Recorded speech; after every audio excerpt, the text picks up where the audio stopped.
Alhamdulillah, alhamdulillah, amin. Wa bihi nasta'in. Assalatu wassalamu ala asyrafil anbiya'i wal mursalin wa alihi washabihi ajma'in, amma ba'du. Para pegawai kementerian yang saya hormati, muslim-muslimat yang dirahmati Allah sekalian. Marilah kita renungi hari ini lah. Tajuk pilihan kita adalah tentang akhlak Islam terhadap haiwan. Dan kita khususkan dengan perbincangan Hari Kucing sedunia. Kucing di sinilah sebahagian daripada melambangkan haiwan keseluruhannya. Kita mulakan dengan ayat surah Al-Anbiya. A'udzubillahi minasyaitonir rajim. Wa ma arsalnaka illa rahmatan lil alamin. Shadaqal azim. Dan tidaklah kami utuskan dikau wahai Muhammad kecuali rahmat ke segala alam. Di sini Allah mengatakan rahmat segala alam. Alam ini dalam bentuk plural, berbagai-bagai alam. Alam yang zahir, alam yang gaib, alam yang berbagai-bagai. Dan Allah mengatakan wa ma arsalnaka illa rahmatan lil alamin. Tidak kami utuskan dikau wahai Muhammad kecuali untuk sebagai rahmat segala alam, termasuklah alam manusia, alam hewan, alam yang kita lihat dan tak lihat. Dan saya nak fokus di sini adalah pada hari ini adalah pada haiwan. Dalam hadis yang hampir sama, Rasulullah bersabda, Ar-Rahimun yarhamullah. Ar-Rahimun yarhamur rahman. Orang yang pengasih disayangi oleh Allah. Irhamu ahla rabb yarhamukum ahlus sama. Dan kasih biarlah kepada penduduk bumi, nescaya kamu disayangi oleh penduduk langit. Penduduk langit di sini maksudnya ialah para malaikat sekalian. Dalam konteks ini kita lihat bagaimana Islam mengasuh etika kita kepada alam sekitar, kepada haiwan, selain pada seluruh manusia. Maka setiap yang kita lalui penuh dengan akhlak yang telah ditentukan oleh Islam. Dan hari ini sebenarnya dengan Hari Kucing, saya sengaja bawa tajuk yang ringan, tetapi untuk kita sama-sama renungi Hari Kucing sedunia. Sebab kucing adalah dikatakan haiwan yang paling rapat manusia sepanjang sejarah. Dan oleh sebab itu, tentulah ada akhlak yang Allah telah tentukan, yang disampaikan melalui Rasulnya, Rasulullah SAW. Dan bagaimanakah sikap kita terhadap haiwan, kucing lah khususnya, dan haiwan-haiwan lain juga. Dunia telah mengatakan pada 7, 9 ataupun 5 Ogos sebagai hari haiwan. Umat Islam tidak perlukan hari haiwan. Tetapi walaupun demikian, sebagai pemudaan kepada mereka yang untuk kesedaran masyarakat Islam dan bukan Islam barangkali perlu ada satu hari supaya kita melihat kembali bagaimana hubungan kita dengan haiwan dan masyarakat, dengan alam sekitar. Dan saya ingin mengkongsi tuan, tentulah kalau kita kembali pada sejarah Islam, tokoh yang terkenal dengan sebagai sahabat Rasulullah yang paling sayang pada haiwan barangkali, kepada kucing, ialah Abu Hurairah.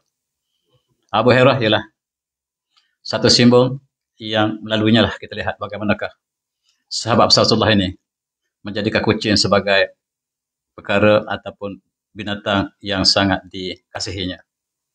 Dan kisahnya ialah kita kenal sedikit kisah Abu Hurairah. Abu Hurairah maksudnya ialah tuan punya kepada kucing yang selalu di bawah. Hurairah ini ialah kucing yang kecil. Hurairah inilah bahasa tasrif, maksudnya kucing yang kecil itulah yang diberi namakan oleh, yang digelar oleh Rasulullah kepada tokoh ini. Dan dia agak lewat masuk Islam, tetapi dia sangat rapat dengan Rasulullah.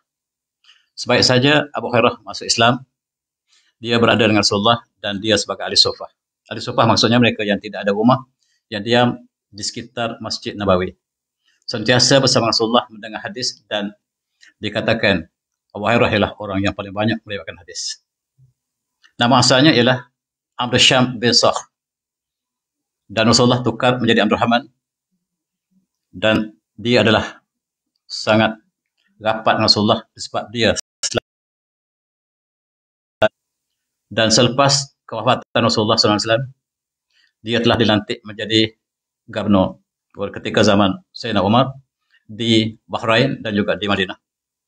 Dan Abu Hurairah terus berkhidmat untuk agama sehinggalah wafat pada tahun 59 Hijrah. Agak panjang usianya. Dan dialah sebagai simbol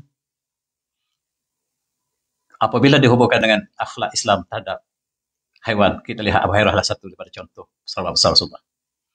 Dan Rasulullah pernah bersabda kepada Abu Hurairah, menasihati Abu Hurairah dengan kata-kata yang cukup indah yang kita dapat kenang sampai ini. Dalam hadis yang diriwayatkan oleh Imam Tirmizi ini, Rasulullah bernasihati Abu Hurairah, ya Abu Hurairah, kun wari'an, jadilah kamu orang yang wara'. Takun abdan nas, jadilah kamu orang yang paling banyak berbakti. Wa kun qani'an, yang saya bacakan tadi. Takun asykuran nas, jadilah kamu orang yang paling bersyukur. Wa habban nas ma tuhibbu nafsik. Kasihlah kepada orang lain sebagaimana dikau sayang pada diri sendiri. Takun mukminan, jadilah orang mukmin yang sejati. Wasin jiwar man jawaraka, dan kamu jadi jiran, baiklah pada jiran yang baiklah kepada jiran sebelah kamu. Takun musliman, jadilah kamu orang Islam yang sejati. Wa qillah dhahik, dan kurangkan ketawa. Fa inna kasratat ad-dhahik tumitul qalb. Sebab banyak ketawa akan mematikan kalbu kita. Cukup indah nasihat yang disampaikan oleh beberapa dari kita, bagaimanakah Rasulullah bernasihati, dan kalau kita lihat dalam syarah hadis ini cukup panjang. Di antara butir-butir kata yang kita dapat saksikan dan kita dapat hayati sampai hari ini untuk kita juga. Dan kita kembali kepada haiwan. Dan dalam satu hadis yang diriwayatkan oleh Muslim, Rasulullah bersabda, "Innallaha rafiq. Innallaha rafiq yuhibbur rifq." Allah Maha Penyantun. Allah cintakan kasih sayang orang yang penyantun. Wa yanti ala ar-rifq ma la yuti ala al-unuf. Allah anugerahkan kepada orang yang jiwanya penyayang yang tidak dianugerahkan pada orang jiwanya kasar. Wa ma la yuti ala masiwah, yang Allah tidak anugerahkan pada orang lain. Orang yang jiwanya rifq. Rifq ini maksudnya lemah lembut, kasih sayang, dan termasuklah kepada hewan juga. Sebab inilah yang barangkali kita sebut hari ini ialah tentang akhlak kita terhadap hewan. Sebab bezanya akhlak dengan etika. Barat menyebut etika, kita sebut akhlak. Etika ialah sebab ada peraturan. Maka dia terjadi sebab dibentuk oleh peraturan. Tetapi akhlak ialah yang dilahir pada iman kita. Apabila kita berakhlak, otomatik kita beretik. Tetapi yang beretika belum pasti berakhlak. Kita datang bekerja dengan tepat sebab ada peraturan. Itu etika. Tetapi apabila satu perkara yang kita ada akhlak, sama ada peraturan atau tidak, kita melakukan perkara yang sama saja.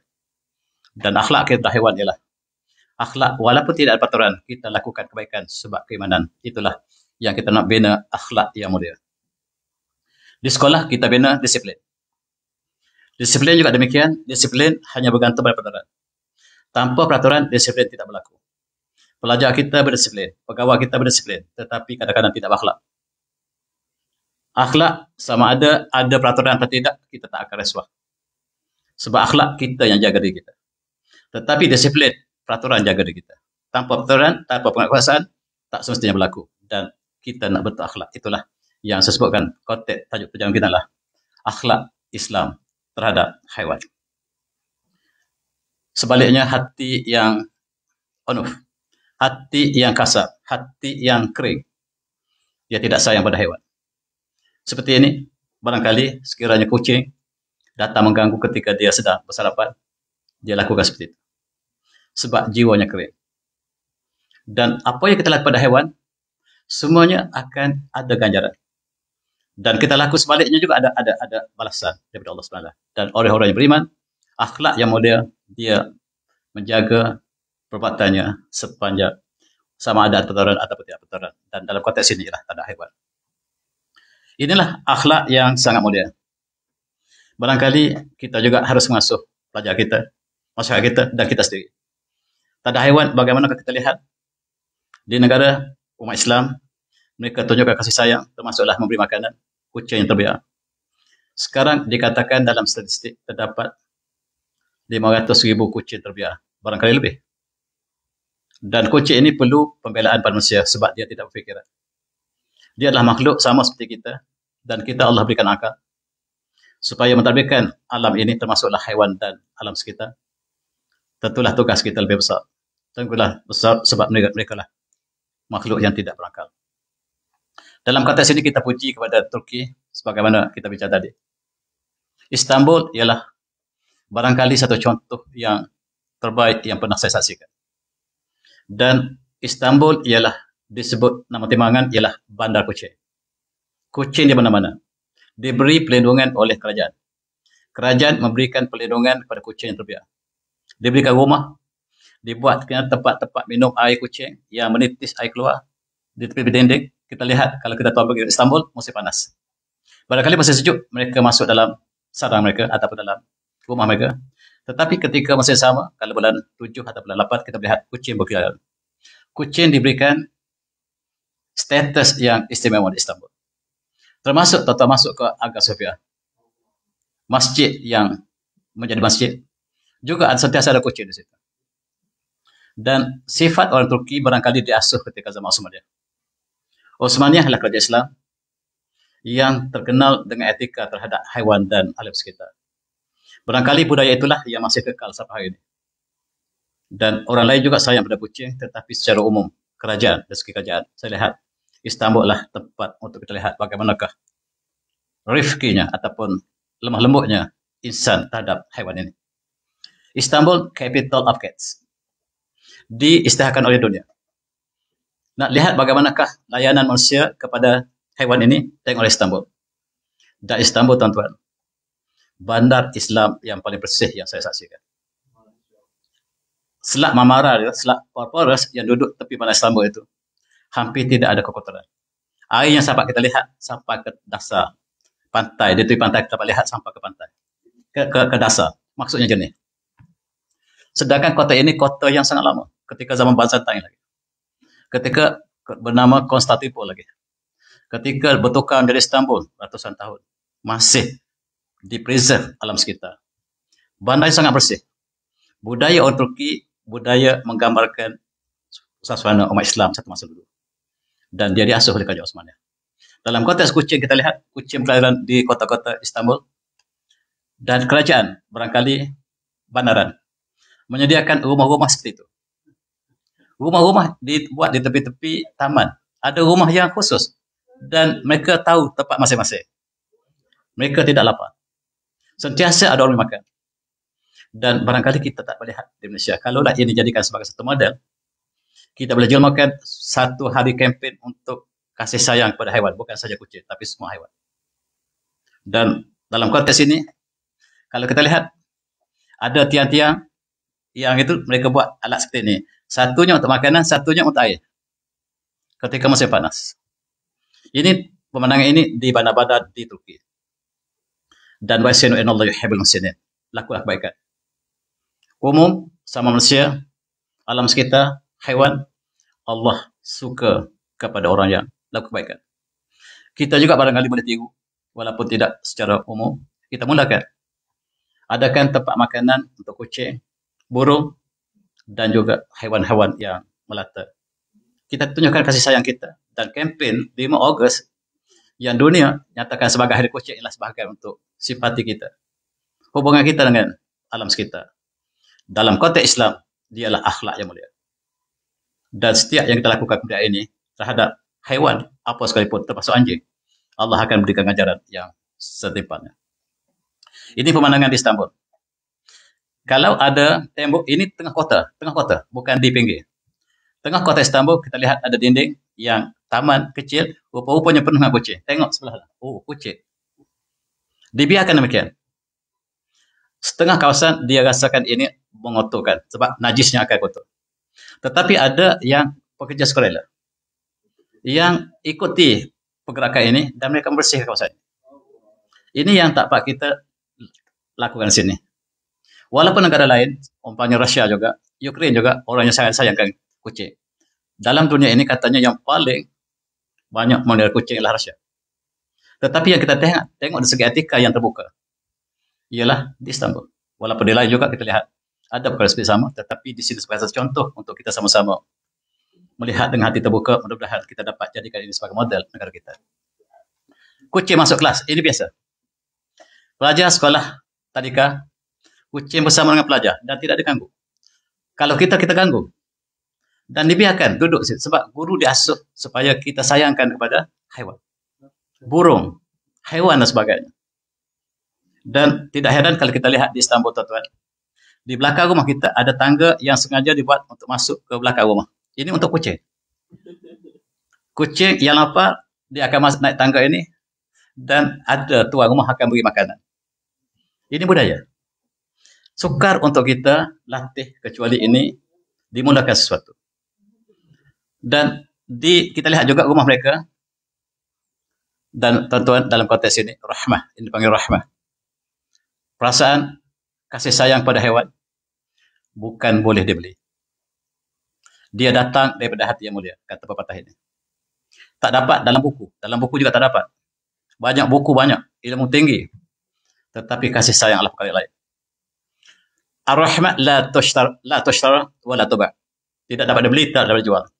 Wala tulqan, tak dapat dibaca dalam buku. Bal hiya mustaqarrah fi amaq khuluq an-naqiyah. Dia berada dalam jiwa yang murni, itu dia. Dan sekiranya Allah kurniakan jiwa seperti itu pada kita, Allah berikan kebaikan. Kebaikan yang banyak, sekiranya hati kita hati yang rifq, hati yang sejahtera, hati yang lemah lembut, kasih sayang kepada makhluk Allah, dan itu satu anugerah yang besar. Dan tuan-tuan, kucing ialah makhluk sama seperti kita. Yang berbeza, dia tak dapat menyatakan perasaannya. Dia juga gembira, dia juga pemain seperti kita. Ya'kulu misluna, dia makan seperti kita. Washrabu misluna, dia minum makan seperti kita. Wa yal'abu misluna, dia main-main seperti kita juga. Wa yash'uru misluna, dan dia rasa seperti kita juga. Tetapi yang berbeza, dia tidak dapat berfikir dan menyatakan perasaan pada kita.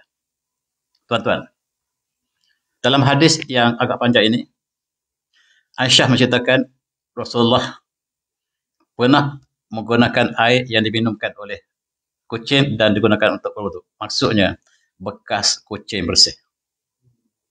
Dan demikian juga, sekali ada seorang memberikan hadiah kepada Aisyah makanan, dan makanan ini dimakan oleh kucing. Dan Aisyah makan. Dan orang yang beri makanan ini agak pelik, dia memberitahu bahawa Rasulullah mengatakan bahawa bekas sur kucing ini ialah bersih. Dan itu sebab kucing berada dalam kita, dalam rumah kita. Dia adalah makhluk yang sangat bersih. Dia sentiasa membersihkan diri dia. Kalau dia tak ada apa-apa, dia selalu menjilat bulu dia, dialah makhluk yang bersih. Dan bekas makanannya tidak najis. Dan dialah binatang yang paling rapat dengan manusia sepanjang sejarah manusia barangkali.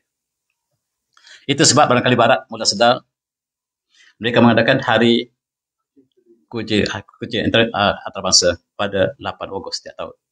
Sama ada telah berlalu sebelum ini ataupun tidak, saya tak pasti, tetapi dimulakan pada tahun ini dengan satu kempen di Barat, kasih pada kucing, maksudnya kepada binatang haiwan yang lain juga. Dalam konteks ini, yang terlibat dalam ini ialah IFA, W ini, The International Fund and Animal Welfare. Mereka satu badan dunia yang telah declare 5 Ogos sebagai hari kucing untuk memberikan kesedaran kepada penduduk dunia bahawa kita adalah satu masyarakat yang sama. Dan kita harus memberikan hak kepada haiwan yang tidak berfikir. Dan dalam statistik yang dikeluarkan oleh badan ini, mereka mengatakan, tadi saya kata 50 juta, 500 juta kucing yang terbiak. 500 juta kucing yang terbiak di seluruh dunia. Barangkali dengan anggaran. Dan yang memerlukan sesuatu yang manusia lakukan, sebab mereka tidak berakal. Dan dalam keadaan sekarang, dunia semakin dihimpit kemajuan. Semakin sempit kehidupan mereka yang terbiak ini. Dan perlu ada satu mekanisme supaya manusia dan kucing ini diberikan perhatian khusus. Dan mereka terbiak di mana-mana. Di kota-kota besar mereka terbiak, tetapi ada kota yang mengambil sikap yang kasar. Seperti mereka lakukan pada Angelia. Itu sangat dahsyat. Tetapi dalam konteks Istanbul dan juga dalam negara Islam, mereka supaya kesedaran bahawa kucinglah sebahagian daripada kehidupan kita. Dan Alhamdulillah, negara kita juga, cuma dalam ketika COVID-19 lepas, semua terjejas. Kehidupan manusia terjejas dan haiwan juga terjejas. Termasuklah kucing. Ada yang kelaparan, di situlah kita lihat bagaimanakah kasih sayang manusia, sikap satuan ataupun masyarakat terhadap kucing. Dan inilah ketika kucing kelaparan, ketika musim COVID. Kita sukar untuk keluar, mereka juga terperangkap di dalam bandar dan tempat-tempat yang di kota-kota ataupun di desa-desa, dan ada sebahagian daripada masyarakat kita yang sangat simpati dan kita bagi kredit pada mereka. Mudah-mudahan mereka dapat ganjaran yang setimpal. Kita lihat negara kita juga ada, bukan saja di Istanbul, tapi perkara ini bukan menjadi budaya, masih belum budaya. Memang ada di setiap negara, setiap negeri ini ada mereka yang caring tentang kucing dan memberikan perlindungan, makanan dan sebagainya. Selalunya mereka daripada Satuan Cintakan Haiwan, Muslim dan bukan Muslim. Tetapi lebih-lebih lagi aula kita seorang Muslim, sebab akhlak kita terhadap haiwan diberikan satu status khusus di dalam syariah kita. Dan dalam konteks ini, imam ini terkenal, dia jadikan masjid sebagai sebahagian daripada rumah kucing. Di hujung kawasan masjid. Dia jaga kebersihannya. Dan barangkali dia nak tiru apa yang dilakukan di Istanbul barangkali, wallah. Dan dia mendapat pujian sebab kucing menjadi tamu masjid, dan di hujung kawasan masjid ini diberikan tempat yang khusus untuk kucing terbiar, makanan dan sebagainya. Inilah kita lihat, kebajikan ini mudah, tuan-tuan. Kebaikan senang dilakukan, asalkan jiwa hati kita, jiwa yang sejahtera. Inilah pemandangan di negara kita, juga demikian. Tetapi barangkali tidak ada satu organisasi yang disokong oleh kerajaan. Barangkali ini NGO. Apa yang saya sebutkan di Istanbul tadi disokong oleh kerajaan, oleh majlis bandaranya, oleh agensi-agensi kerajaan. Itu sebab nampaknya teratur, dan kita barangkali dilakukan oleh individu ataupun satuan-satuan pencipta alam. Dan itulah perbezaan kita dengan mereka. Dari segi statistik, negara yang paling banyak kucing, yang setiap rumah hampir ada kucing, ialah Rusia. Rusia nombor 1 dunia. Mereka rapat dengan kucing, tapi kucing itu tak terbiar. Kucing ini dalam rumah. Ya, Istanbul tadi terbiar. Ya, dalam rumah kita tak pasti, tetapi dunia memberikan iktiraf yang paling banyak melihara kucing dunia ialah Rusia. Dia kata 59% penduduk Rusia memiliki sekurang-kurangnya seekor kucing di rumahnya. Dan setakat ini, Rusia negara yang paling banyak memelihara kucing. Nombor 2, agaknya siapa? Ukraine. Ukraine negara yang kedua yang paling banyak memelihara kucing. Mereka sedang berperang sekarang. Rusia berperang dengan Ukraine, bukan untuk menentang Ukraine, tetapi agen yang masuk Ukraine untuk menghancurkan umat Islam dan juga negara Rusia dan China. Itulah yang berlaku. Tetapi dari segi kucing, mereka ialah antara masyarakat yang rapat dengan kucing. Sejarah mereka juga, kerajaan-kerajaan mereka lama ada kisah-kisah kucing yang dikaitkan dengan kerajaan mereka. Dan tempat yang ketiga, Amerika hebat, negara-negara hebat, tuan-tuan. Amerika juga tempat ketiga, dan dikatakan 43% rumah Amerika ada kucing. Belgium 42%, Argentina 41%. Barangkali kita juga, sebab kita kecil, barangkali itulah yang statistik yang dikeluarkan oleh dunia. Kucing sangat setia dengan tuannya. Kalau kucing datang ke rumah kita, maksud ada satu kebaikan yang baik pada kita. Di luar rumah kita, berilah makanan kepada mereka. Tetamu yang tidak diundang. Ini satu kisah. Seorang tua yang membela kucing ini, dan selepas kematian tuannya, kucing masih kekal di kuburnya sehingga dia mati. Satu pemandangannya sangat-sangat menyentuh hati kita. Dia tunggu tuan dia. Dia tunggu. Dan perkara ini banyak terjadi cerita. Banyak cerita yang kucing ini sangat setia pada tuannya. Barangkali bagaimanakah sikap tuannya kepada dia ketika hidup dia. Barangkali kita tidak sebaik dia, menyebabkan apa yang kucing ini lakukan pada tuannya sangat-sangat menyentuh perasaan kita. Touching. Dan itulah hubungan antara tuan dengan makhluk ataupun haiwan peliharaan tadi. Dalam konteks Islam, Rasulullah bersabda, dakhalat imratu annar, seorang wanita masuk neraka fi hirah, dalam sebab seekor kucing. Sebab kucing itu dia kurung, tidak beri makanan, dan tidak dibiarkan dia merayau keluar untuk makan rumput. Rasulullah kata tidak keluarkan, kalau sekurang-kurangnya biar dia makan rumput. Saya perhatikan benar kucing makan rumput. Kita perhatikan kucing masuk di tempat rumput, dia makan rumput. Itu masuk barangkali dia lapar sangat. Dan perempuan ini telah mengurung kucing tersebut. Dan dia masuk neraka. Karena menjadikan kucing sebagai kezaliman tak kucing. Dia mengurung kucing, tidak memberikan kepasannya, dan tidak memberi makanan. Kita harus juga hati-hati. Kadang-kadang kita terkurung kucing kita dalam rumah kita balik kampung. Saya banyak kali berlaku. Tapi masih survive sebab makin ada makanan sisa-sisa di rumah barangkali. Dan inilah harus kita jaga sebab ancaman daripada Rasulullah. Sangat hebat. Ini akhlak kita dengan hewan. Dan itulah riwayatnya. Dia dikurungkan kucing. Kucing telah mati dan tempat dia neraka. Sebab dia purposely, dia sengaja kurung. Kalau kita tak sengaja, kita layan. Hati-hati. Kita nak start kereta pagi-pagi. Saya banyak kali. Kucing yang sangat sayangi. Duduk dalam kereta sampai kat tol bunyi kucing. Tapi kita boleh berhenti dah. Dan bakal jatuh tengah jalan. Itulah barangkali hati-hati. Kucing yang kecil ni selalu suka tempat panas. Ketika malam tempat yang panas dia duduk situ. Esok kita start dan hati-hati. Dan jiran saya juga berlaku benda sama. Bukan anaknya, si ibunya duduk dalam enjin. Itu berlaku dan hati-hatilah makhluk yang tidak berfikir ini. Dia tahu tempat yang selesa, dia duduk dan akibatnya cukup menakutkan. Kalaulah kurung, tak makan, Allah ancamkan dengan neraka. Nabi Rasulullah ancamkan dengan neraka. Apatah lagi kita makan anak kucing. Ini hati kering, hati kering.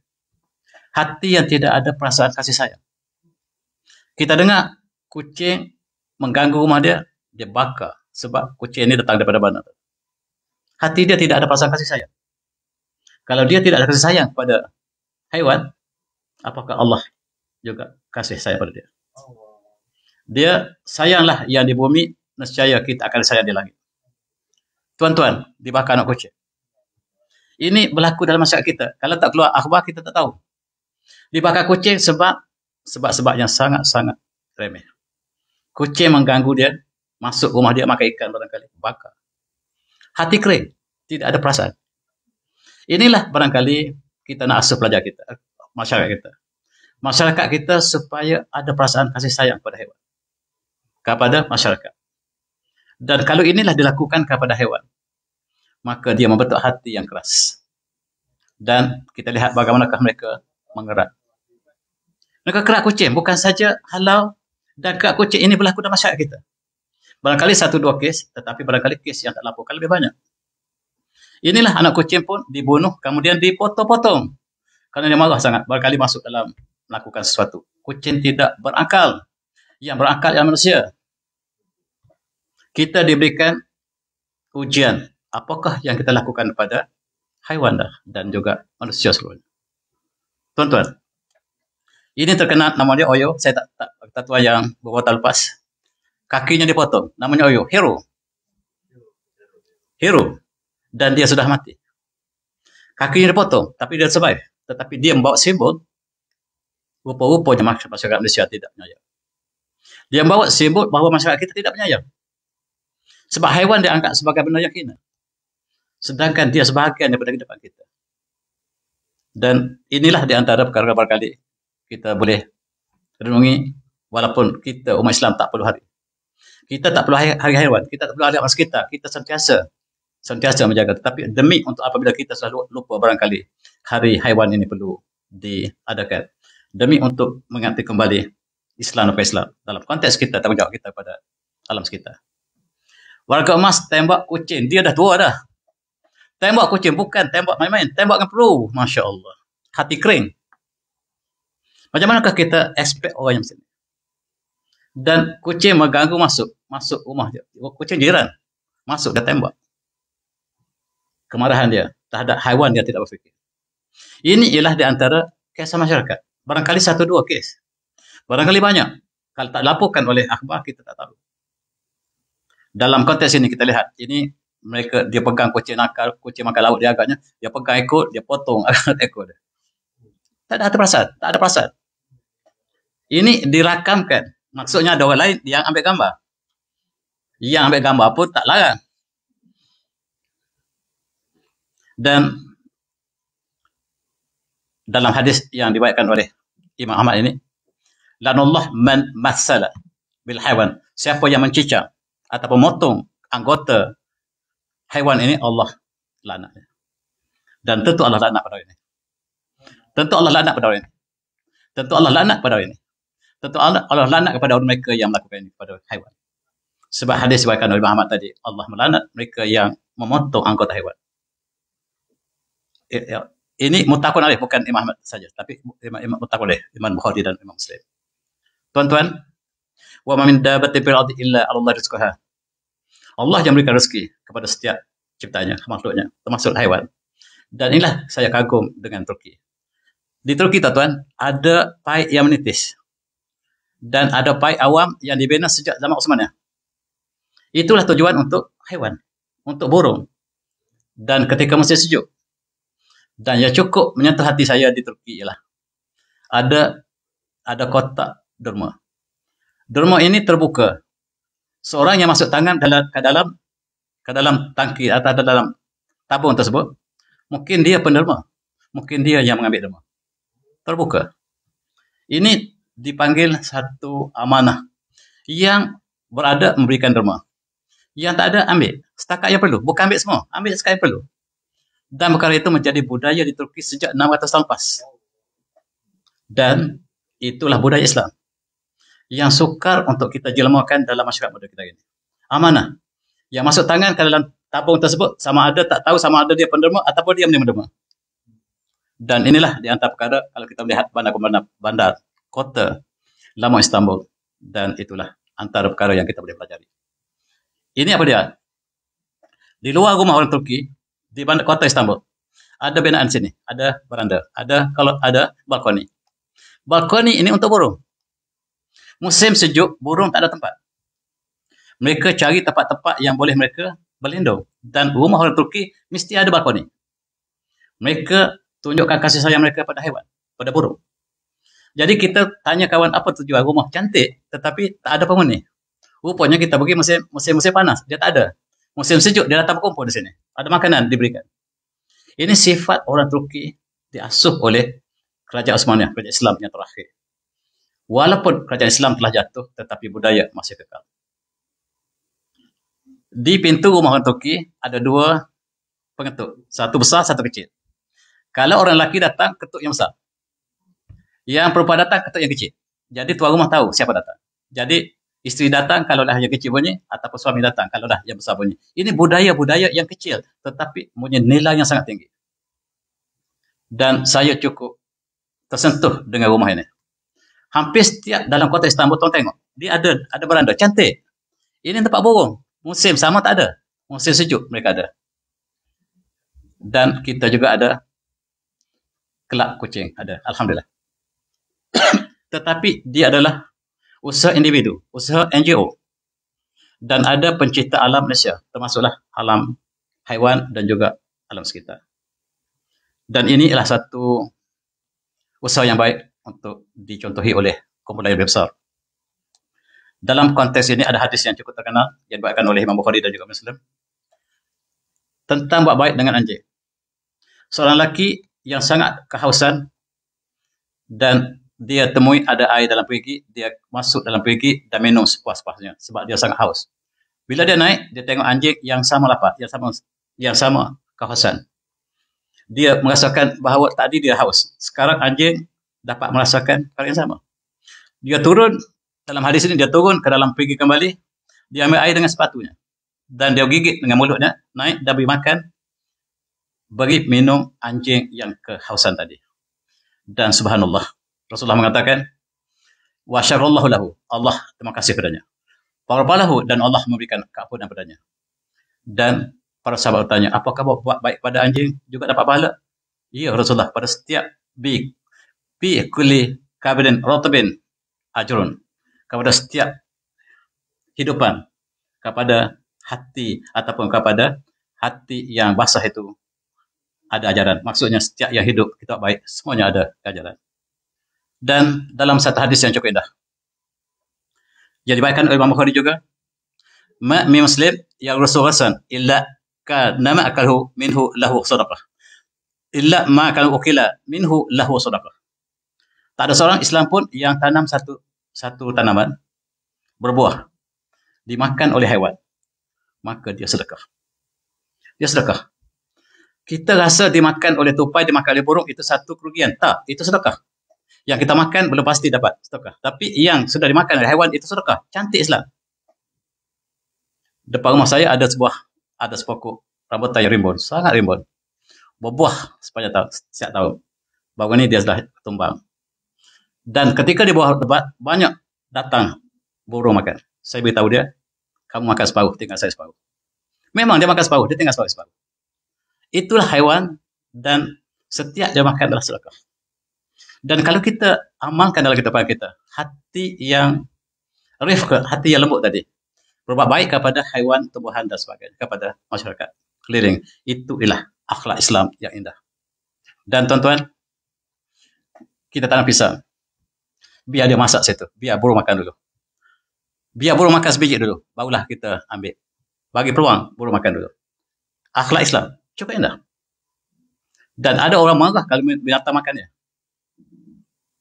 Saya ada satu kebun di kampung. Kawasan itu banyak haiwan, banyak monyet dan sebagainya. Saya nak tanam pisang. Tapi orang kampung kata tak boleh tanam pisang sebab makan monyet. Memang saya tak suruh makan monyet. Sebab dia adalah sedekah kita. Dan itulah bagaimana sikap seorang Islam. Dan tuan-tuan yang di flat kita ataupun di rumah kita, letaklah pisang sebiji. Kita beli pisang sesikat, letak sebiji kat luar. Bagi makan burung. Sedekah. Percuma. Pahala yang melimpah. Ini barangkali mudah. Tapi dia punya ganjaran cukup hebat. Sebab berbaik kepada, sehingga kita berbaik pada anjing tadi, Allah ampunkan. Apatah lagi kita bagi pada haiwan yang seperti burung, kucing dan sebagainya. Satu amalan Turki lagi. Di Turki, musim sejuk, mereka akan curahkan gandum di atas puncak gunung. Ini amalan dilakukan setiap tahun. Ada satu pesta, sekarang sudah jadi pesta. Kalau tuan-tuan pergi ke Turki pada musim winter, ada satu hari, ada satu masa yang mereka ada kempen mencurah gandum ke atas puncak gunung supaya dimakan oleh burung ketika musim sejuk. Amalan yang cukup indah. Ini dilakukan sejak daripada Khalifah Umar bin Aziz ketika zaman kerajaan Umayyah. Dibawa ketika ke Turki ataupun dalam kerajaan Utsmaniyah ketika zaman kerajaan Utsmaniyah yang kekal sampai hari ini. Budaya ini dilakukan sangat mulia. Musim salji, semua tanah telah ditebusi oleh salji, tidak ada makanan. Haiwan masuk ke dalam bumi, ada yang tidur dalam bumi, dan ada yang kelaparan. Dan gandum yang dicurah di atas bumi ini, ialah di atas gunung ini, ialah satu dilakukan oleh kerajaan Turki, bukan oleh NGO, kerajaan Turki. Itulah antara yang kita boleh contoh. Ini dia mereka. Mereka adakan upacara memberikan makanan. Ini dilakukan sejak ratusan tahun dulu. Dan sangat terkenal dengan perkara ini. Bahkan sekarang sudah menjadi satu upacara. Pelancong melihat bagaimanakah mereka memberikan makan burung di atas puncak gunung. Dan itulah satu usaha yang sangat mulia. Satu lagi tuan, ialah pelaga hewan. Rasulullah naha anit tahrish bainal bahim. Rasulullah melarang kita mengandung domba. Domba itu kambing. Maksudnya jangan kita mengandung domba, jangan kita suruh kambing melawan seperti ini. Ini amalan orang Melayu. Ini tidak dilarang oleh Islam. Kita yang ada akal, kita pelaga yang tak ada akal. Alangkah zalim kita. Hati yang kering. Dan ini masih menjadi budaya sebahagian daripada penduduk kampung kita. Dan ada yang lebih lain, ini mengandung domba.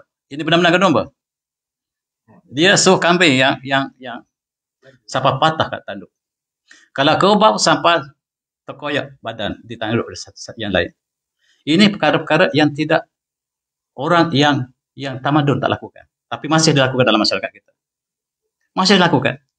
Dan inilah yang dilarang Islam. Islam membawa rahmat kepada seluruh alam. Bukan saja manusia, kepada seluruh alam yang kita tahu dan tidak tahu. Ini satu lagi masyarakat yang besar di Spanyol. Mereka ada lawan manusia, lawan lembu. Dan ditikam. Kemenangan sekiranya ditikam, sekali tikam, kena jantung dan lembu rebah. Maka dia dihargai pemenang.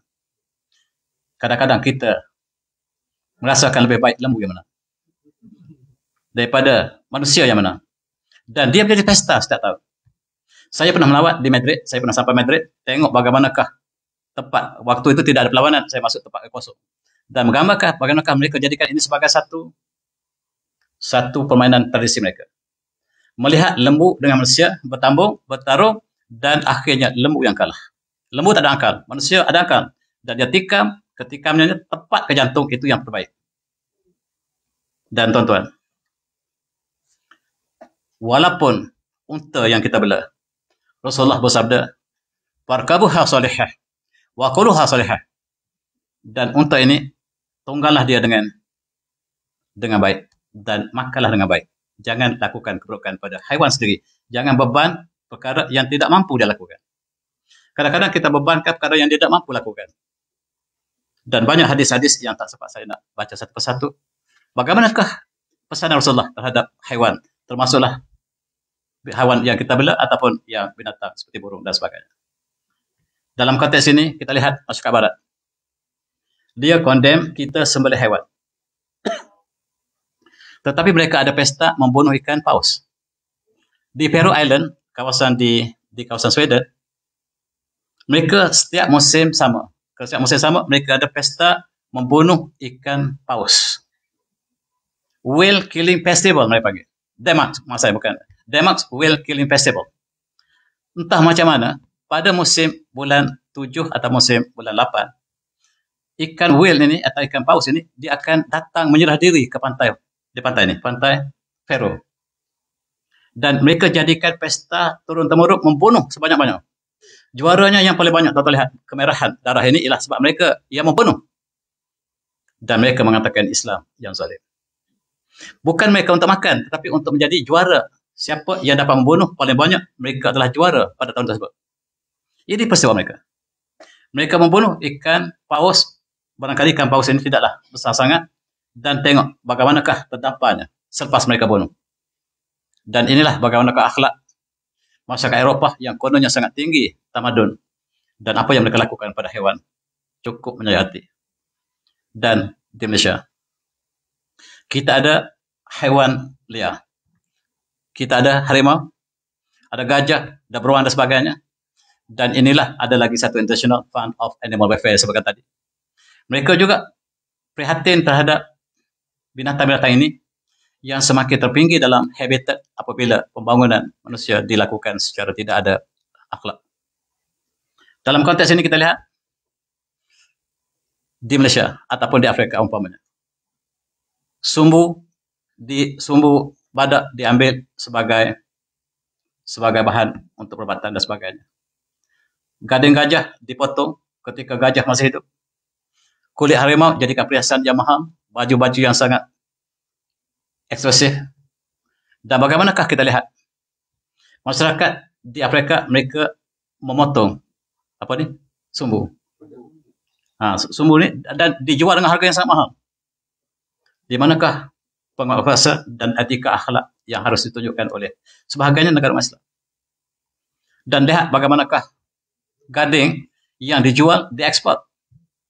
Dan berapa banyakkah gajah yang dimusnahkan? Ada gajah itu tidak dibunuh, tapi gadingnya telah dipotong. Ada yang tuannya dibunuh, gajah dibunuh. Dan ini suasana yang berlaku. Apakah sikap kita terhadap hewan? Tadi hewan yang jinak, sekarang jiwa hewan yang liar. Kulit haiwan ini sangat mahal. Hanya mampu digunakan oleh bangsawan-bangsawan dunia. Dan inilah sebahagian daripada kegiatan ataupun satuan pencipta alam sekitar yang sangat-sangat sensitif dalam perkara seperti ini. Dan harimau diperdagangkan. Kadang-kadang dimasukkan dalam train untuk lari daripada immigration dan sebagainya. Dan tersimpan di situ bertahun-tahun. Ini sebahagian daripada suasana yang berlaku. Oleh sebab itu sekali lagi, tadi hari kucing, 5 Ogos, dan mereka isytiharkan Oktober 4 sebagai Hari World Animal. World Animal Day diisytiharkan pada Oktober 4 dan setiap tahun. Tujuanlah supaya kita dapat merasakan hubungan kita dengan haiwan ini. Dalam konteks barat, mereka lihat dari segi etika. Dalam konteks kita lihat dari segi akhlak. Itulah sama-sama untuk ke arah yang sama. Dan hidupan liar di Malaysia sangat-sangat dahsyat. Hutan kita dibakar, mereka sudah tidak ada habitat lain, dan kita terpaksa isytiharkan Hari Alam Sekitar. Berbagai-bagai hari, sebab etika manusia tidak dapat dibendung. Oleh sebab itu, penguasa harus dilakukan. Sekiranya kita berakhlak, perkara ini tidak perlu ada penguasa. Kita lakukan di atas dasar surat keimanan. Kita lihat alam kita yang cantik, hutan kita yang menjadi paru-paru dunia, yang mengambil karbon dioksida dan mengeluarkan oksigen untuk dunia. Sebenarnya negara kita tropikal ini menjadi paru-paru untuk dunia, bukan untuk negara kita. Oksigen yang kita bebaskan untuk seluruh dunia, bukan untuk kawasan kita saja. Itu sebab mereka sangat prihatin apa yang berlaku negara tropikal. Negara mereka sudah tidak ada. Sekurang-kurangnya negara mereka ketika musim snow, musim winter, tidak ada daun sedikit pun. Dan mereka sangat mengharapkan kawasan tropikal. Dan kita antaranya. Tapi sayang kita juga perlukan kepada pembangunan. Ini ialah contoh yang indah di Brazil. Brazil hutan yang masih terpelihara dulu, tapi sekarang sudah dimusnahkan. Sebab pembangunan harus dilakukan. Dan alam sekitar harus dijaga.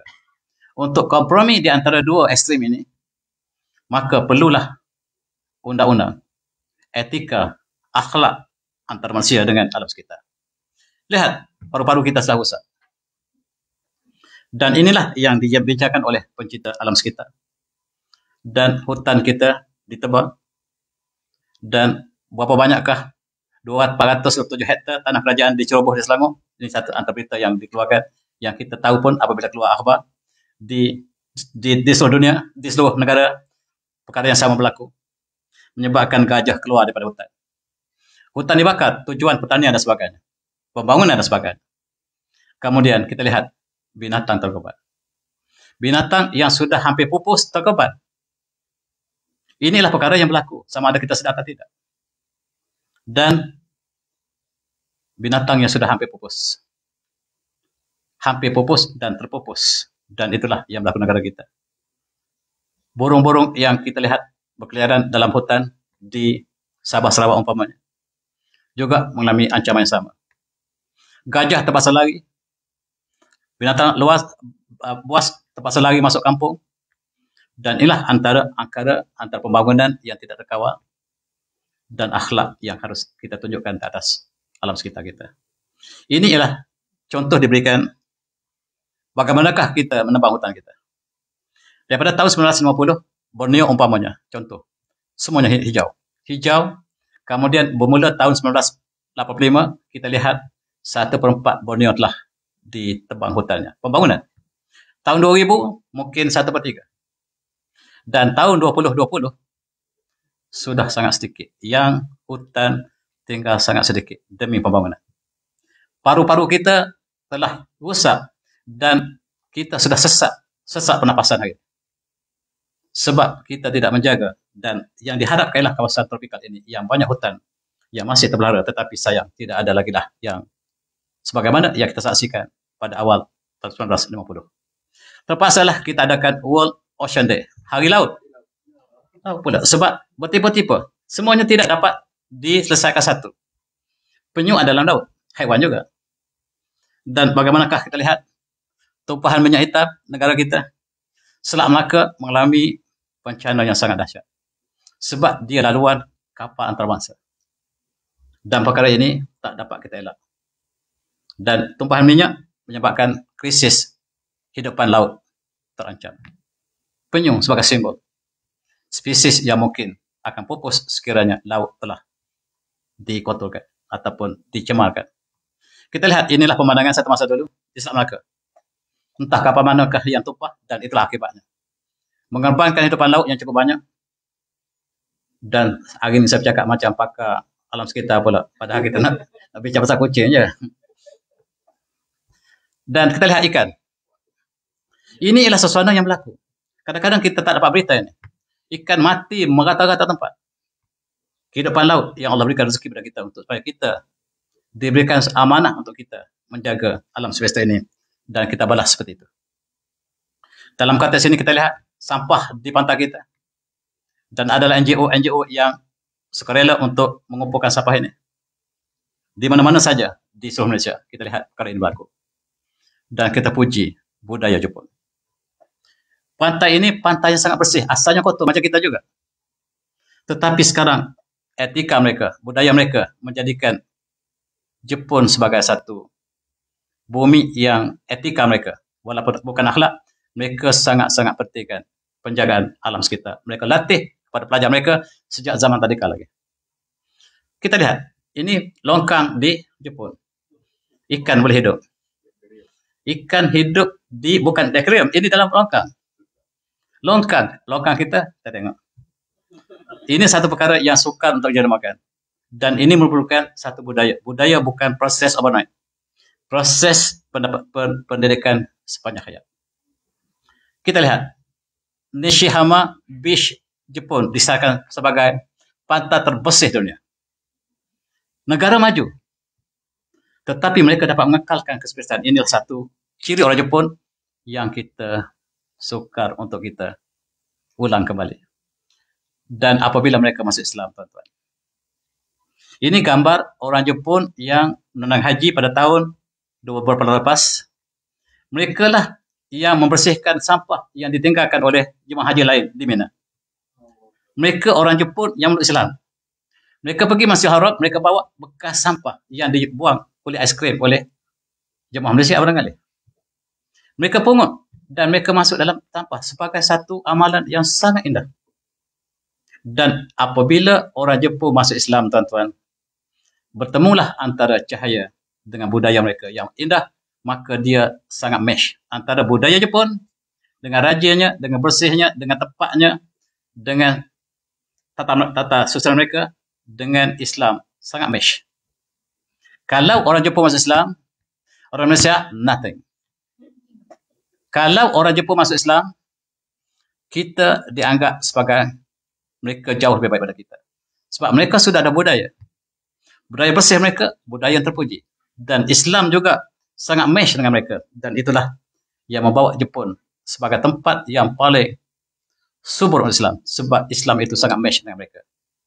Sekarang, Islam di Jepun sangat tepat berkembang. Dan kita lihat bagaimanakah pemuda-pemuda mereka.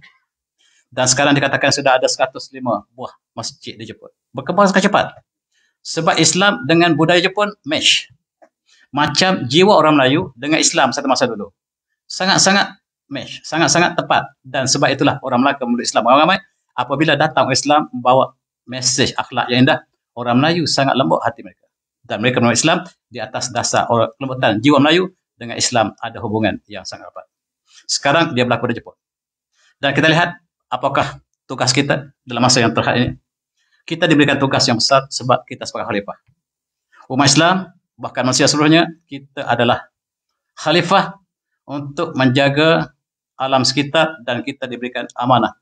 Bukan saja sama manusia, haiwan, alam sekitar, kita diberikan tugas yang sangat besar untuk kita tugas ujian pada Allah untuk kita mampukan alam semesta ini dengan penuh tanggungjawab. Dan tuan-tuan, kita mengharapkan pantai kita sebersih ini, tapi apa yang berlaku adalah sebaliknya.